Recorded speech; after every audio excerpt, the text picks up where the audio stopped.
സ്വർഗരാജ്യത്തിൽ ചെന്ന നേരത്ത് കർത്താവെന്നോട് ചോദിച്ചു, സ്വന്ത ബന്ധങ്ങൾ വിട്ടു പോന്നപ്പോൾ നൊന്തു നീറിയോ നിന്മനം?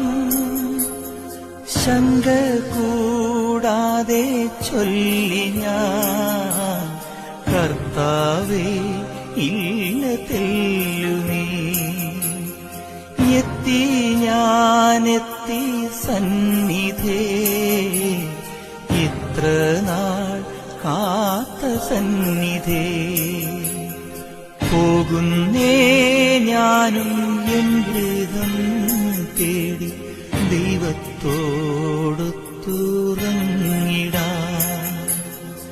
എത്തുന്നേ ഞാനും